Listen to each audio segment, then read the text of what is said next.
Thank you, Mr. Chairman, very much. And we will recognize Republican members as they arrive. In April, Senator Blumenthal and I wrote to CEO Mark Zuckerberg, ringing the alarm about Facebook's plan to launch a version of Instagram for kids 12 and under. I'm pleased that Facebook responded to our concerns and is backing down, at least temporarily, from its plans. But a pause is insufficient. Let's be clear. The problem isn't that Instagram hasn't developed a safe product for kids. The problem is Instagram itself. According to Facebook's own research, teen users consistently blame Instagram for increases in their anxiety and depression. In fact, 32% of teen girls said when they felt bad about their bodies, Instagram made them feel worse. And 6% of American teen users trace their desire to kill themselves to Instagram. For teens, Instagram is worse than a popularity contest in a high school cafeteria because everyone can immediately see who's the most popular or who's the least popular. Instagram is that first childhood cigarette meant to get teens hooked early, exploiting the peer pressure of popularity, and ultimately endangering their health. Facebook is just like big tobacco, pushing a product that they know is harmful to the health of young people, pushing it to them early, all so Facebook can make money. IG stands for Instagram, but it also stands for Instagreed. The last thing we should allow Facebook to do is push young kids to use Instagram. Ms. Davis, will you commit that Facebook will not launch any platforms targeting kids 12 and under that includes features such as like buttons and follower counts that allow children to quantify popularity? Yes or no? Senator Markey, I'd like to actually take a second to disagree with your comparison.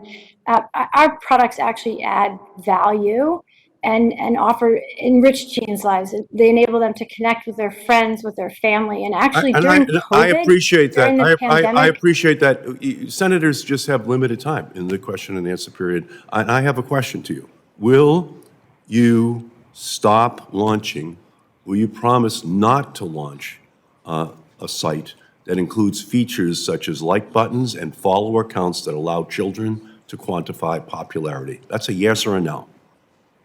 Senator Markey, those are the kinds of features that we will be talking about with our experts, trying to understand, in fact, what is most age appropriate and what isn't age appropriate. And we will discuss those features with them, of course. Well, let me just say this. We're talking about 12-year-olds. We're talking about 9-year-olds. If you need to do more research on this, you should fire all the people who you're paid to do your research up until now, because this is pretty obvious, and it's pretty obvious to every mother and father in our country, because all recent scientific studies by child development experts found that not getting enough likes on social media significantly reduces adolescents' feelings of self-worth. Here's another threat to young people on Instagram.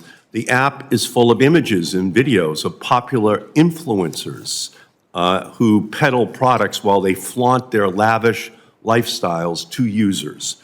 Ms. Davis, will you commit that Facebook will not launch any platforms targeting kids that host influencer marketing, commercial content that children may be incapable of identifying as advertisements? Yes or no?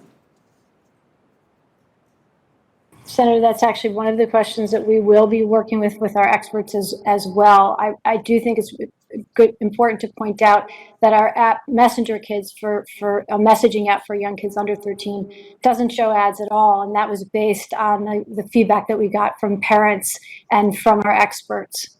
I will just say this: it's not acceptable that you don't have answers for these questions right now. These are the obvious problems that exist In television, we don't allow the host of a program to hawk a product to a child. It's illegal, you know, and I'm the author of those laws, so I know it's illegal. And the same thing is true here.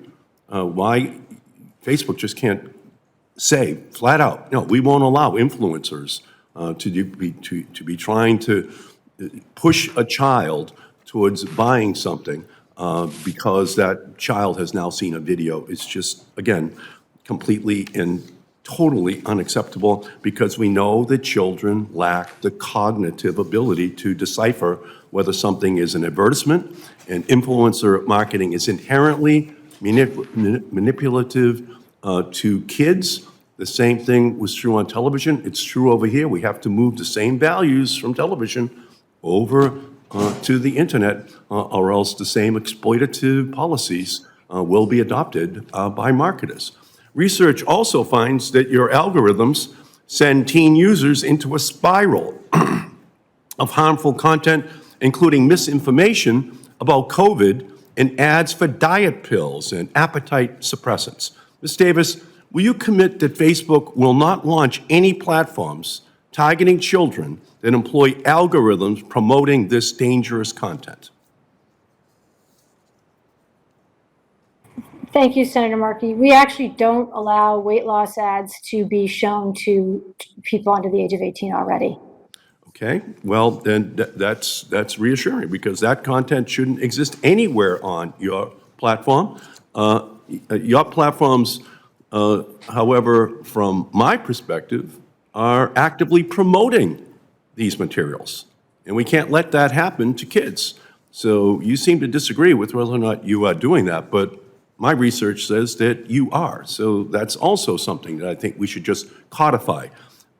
If Facebook has taught us anything, it's that self-regulation is not an option.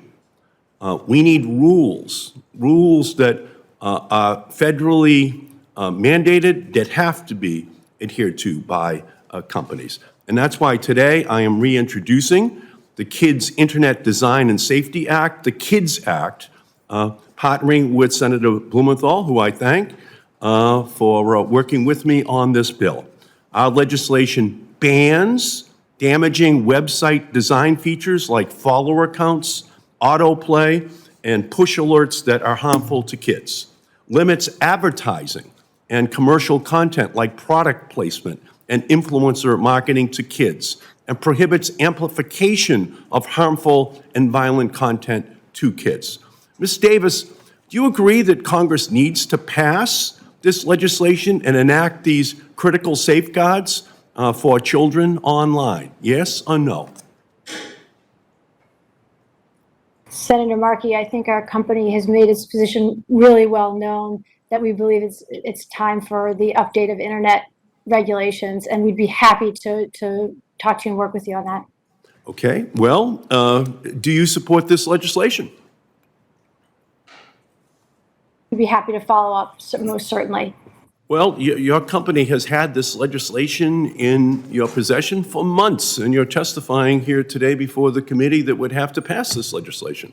And again, I just feel that, you know, delay and obfuscation is the legislative strategy of Facebook, especially since Facebook has spent millions of dollars on a marketing campaign calling on Congress to pass internet regulations.